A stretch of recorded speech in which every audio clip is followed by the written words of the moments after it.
కామారెడ్డి జిల్లా రామారెడ్డి మండలం అడ్లూరు ఎల్లారెడ్డి గాయత్రి షుగర్ ఫ్యాక్టరీలో గోల్మాల్.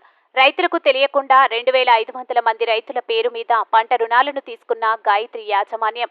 నిజామాబాద్ జిల్లా కేంద్రంలోని నాందేవ్వాడ యూనియన్ బ్యాంకులో రుణాలు తీసుకున్న గాయత్రి ఫ్యాక్టరీ యాజమాన్యం పంట రుణాలు మాఫీ మెసేజ్ రావడంతో ఆశ్చర్యపోయిన రైతులు. తాము ఏ బ్యాంకులో రుణాలు తీసుకోలేమని, మాఫీ మెసేజ్లు ఎలా వస్తాయని ఆశ్చర్యపోతున్న రైతులు. 400 మంది రైతులకు రుణమాఫీ జరిగిందని చెబుతున్న వ్యవసాయ శాఖ అధికారులు.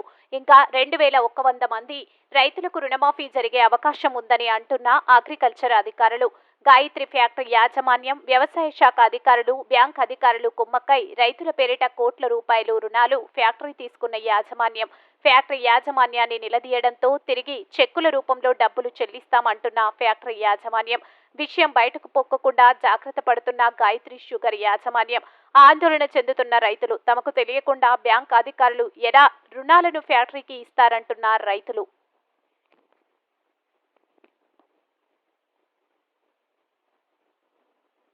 అని చెప్పేసి గట్టిగా మాట్లాడితే ఏమంటుండంటే మీకేం టెన్షన్ లేదు, అవసరం అనుకుంటే మీ పైసలు మీ 20,000 మీకు చెక్ రూపకంగా వస్తాయి, మాపేస్తే వస్తాయి అని చెప్తుండు.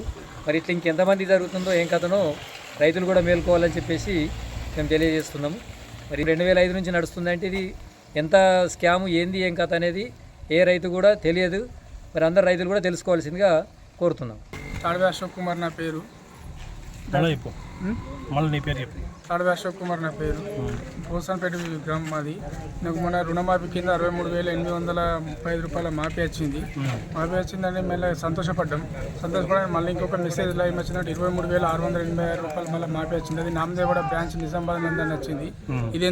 ఇదేంది మేడం అని చెప్పేసి మేము బ్యాంక్ మేనేజర్ని అడిగితే నాకు 1,60,70,000 లోన్ ఉంటుంది, దాదాపుగా మరి ఈ విధంగా ఎట్లా వస్తారని అడిగితే ఇది మాకు సంబంధం లేదు సార్, మీరు ఏదైనా ఉంటే ఫ్యాక్టరీ వాళ్ళకి ఇందాక బలగంరాములు చెప్పినట్టు సంబంధం లేదు, మీరు ఏదైనా ఉంటే ఫ్యాక్టరీ వారిని తెలుసుకోవచ్చు అని చెప్పి అన్నారు. అలాగే మేము కూడా ఏమోని ఫీల్డ్ మెన్ గారిని అడిగితే మీరు దీని గురించి ఏం టెన్షన్ పడాల్సింది ఏం లేదు, భయపడకండి, మేము ఫ్యాక్టరీ కూలీల గురించి దాని గురించి తీసుకున్నామని చెప్పేసి మా మీద జరంత చాకచక్యంగా మాట్లాడడం జరిగింది. మేము దీని గురించి అవగాహన మాకు లేక మేము ఏమనలేక బిస్తుపోయినాం, రైతులమందరము దిగాలుగా ఉన్నాం.